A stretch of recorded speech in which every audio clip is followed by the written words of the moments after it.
Toronto-based Kristan Horton's photographs examine space, perception, and philosophy. Let's say you had a traffic accident this afternoon and you were in a cafe explaining it to somebody what happened. You know, you tend to move the salt and pepper shaker to explain what happened earlier in the day.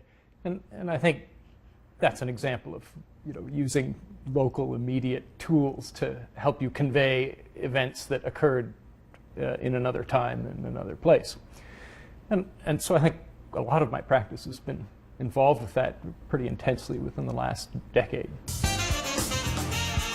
Much of Kristan's work consists of seemingly irrelevant objects. They tend to, for me, to be just what accumulates. You know, the way people fold, and also what you can be nervous with.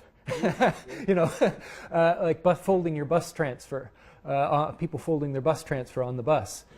These kind of ignorable objects, the things that you could ignore. They're not important. They don't stand for anything apart from a quotidian existence, apart from being possibly garbage or something like that. You know, when in fact, if we look at any particular one, like a bread clip, it's absolutely fascinating how the damn thing came into being and how it became orange and what kind of date has been printed on it and what all those things mean. They really are the stuff that in that drawer that was forgotten. And in a way that you don't think about the letter A or the letter B or the letter C anymore, maybe. They're just so familiar and so present that they've become invisible. And I think I like those things as a starting point because in a way you're not supposed to take them seriously. But if I can direct something that's not serious into something that is potentially going to give you a pause for a second, then I like that reversal of importance. The Orbit series is involved in touching on some of the history of abstraction in art, specifically Cubism, this idea of multiple viewpoints being brought together in a single picture. So that's a art historical concern that I'm touching on. But it's not part of my practice to be involved in abstraction. Horton finds inspiration not necessarily in art, but in the world of science.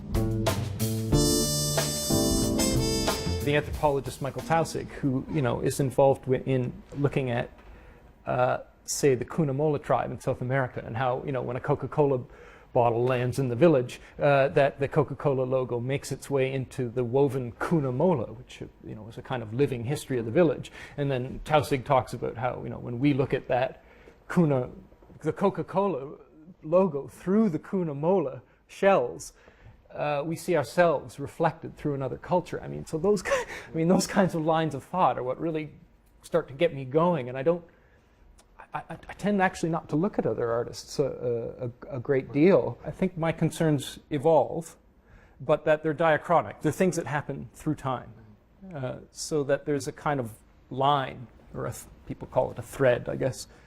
From what I would count as the earliest works that I would count in my practice up to the present.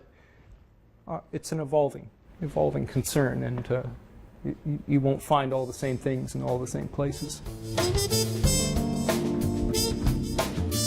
I think in my practice, maybe it's like this pulsation between kind of learning about something, but then realizing that that's not getting you any closer anyway. But you're constantly involved in, it seems to me, taking things apart and trying to put pieces back together, taking things apart like certain events in history, certain scientific concepts, certain ideas in religion, et cetera, et cetera, et cetera, within the arts. What does it tell us about ourselves that we have these certain tendencies either towards the broad stroke, or detail? And it seems, so my work tends to be involved in that because my work is wanting, again, the egocentric position of, I know nothing, there's the big world out there. Negotiate your way into it.